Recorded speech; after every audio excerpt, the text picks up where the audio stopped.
बीच news 18 को मिली exclusive जानकारी के मुताबिक पाकिस्तान के आतंकी संगठन अयोध्या में बन रहे राम मंदिर पर हमले की साजिश रच रहे हैं। खुफिया सूत्रों के मुताबिक 2024 में मंदिर के बनने से पहले आतंकियों ने हमले का प्लान तैयार किया है। और न्यूज 18 को मिली एक्सक्लूसिव जानकारी के मुताबिक राम मंदिर पर हमला करके आतंकी अयोध्या में सांप्रदायिक हिंसा फैलाना चाहते हैं ताकि देश का माहौल खराब किया जा सके। खुफिया एजेंसियों से मिली एक्सक्लूसिव जानकारी ये भी बताती है कि पाकिस्तान के इशारे पर लश्कर तैयबा और जैश मोहम्मद राम मंदिर पर हमला करने की प्लानिंग में जुटे हैं। हमले को अंजाम देने के लिए नेपाल के रास्ते आत्मघाती हमलावर और हथियार लाने की कोशिश की जा रही है। इस खतरनाक साजिश का पर्दाफाश होते ही सुरक्षा एजेंसियां अलर्ट हो गईं।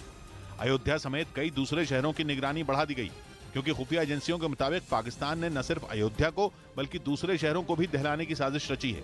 उधर मुंबई के पास ठाणे में गहनों की एक दुकान में चोरी का एक सीसीटीवी वीडियो सामने आया जिसमें एक चोर एक दुकान में सुरंग बनाकर चोरी करते नजर आया,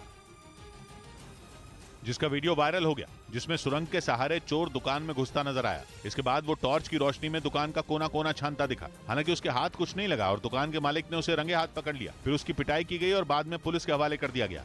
इस बीच अमेरिकी अखबार द वॉल स्ट्रीट जर्नल ने कुछ अधिकारियों के हवाले से दावा किया कि यूक्रेन को युद्ध हथियारों का जखीरा देने में लगा अमेरिका उसे एंटी ड्रोन सिस्टम ही सप्लाई नहीं कर पा रहा। रूस ने ईरान से मिले शाहिद ड्रोन दाग दाग कर यूक्रेन का सिरदर्द किया हुआ है। ऐसे में एंटी ड्रोन सिस्टम ही यूक्रेन को बचा सकते हैं। लेकिन यूक्रेन को अमेरिका से वैम्पायर एंटी ड्रोन सिस्टम जैसी संजीवनी बूटी मिल ही नहीं पा रही। रूस ने ड्रोन को ही अपना हथियार बनाकर यूक्रेन की बत्ती गुल की हुई है। ऐसे में उसके लिए जल्द से जल्द उन ड्रोन की काट निकालना जरूरी है। यूक्रेन को अपने बड़े शहरों, मिलिट्री बेस और जरूरी इंफ्रास्ट्रक्चर के पास सैकड़ों एंटी ड्रोन सिस्टमों की जरूरत है। अमेरिका ने पिछले साल अगस्त में यूक्रेन को ड्रोन सिस्टम की डिलीवरी का वादा किया था, लेकिन खबर है कि अगले 6 महीने तक यूक्रेन को ये सिस्टम नहीं मिलने वाले। बताया गया कि ये साल आधा बीत जाने के बाद यूक्रेन को 4 एंटी ड्रोन सिस्टम मिलेंगे। फिर 10 और यूनिट साल के आखिर तक यूक्रेन को नसीब होंगी। तब तक यूक्रेन का क्या होगा वो किसी को नहीं पता।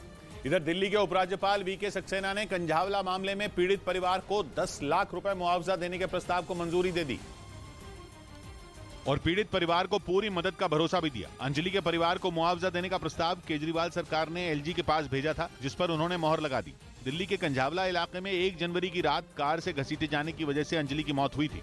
उधर रूस की सेना ने एक वीडियो जारी किया जिसमें उसके जवान मल्टीपल रॉकेट लॉन्चर से दुश्मन पर कहर बरपाते दिखाई दिए।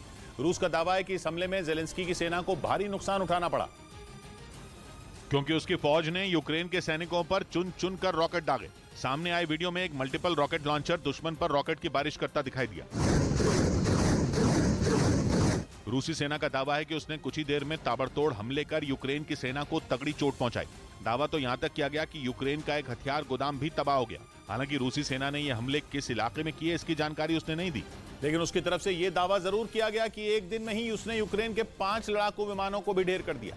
बताया गया कि ये फाइटर जेट रूसी सेना पर हमले कर रहे थे, जिनमें पुतिन की फौज को काफी नुकसान उठाना पड़ रहा था। रूसी सेना ने दावा किया कि उसने यूक्रेन के सुखोई Su-27 और मिग-29 जैसे लड़ाकू विमानों को अपने हमलों में ढेर कर दिया। बताया गया कि ये फाइटर जेट खार्किव, डॉनबास और डोनेस्क में रूस की सेना पर कहर बरपा रहे थे। रूस ने न सिर्फ यूक्रेन के 5 लड़ाकू विमानों को मार गिराने का दावा किया, बल्कि उसके कई ड्रोन को भी ढेर करने की बात कही।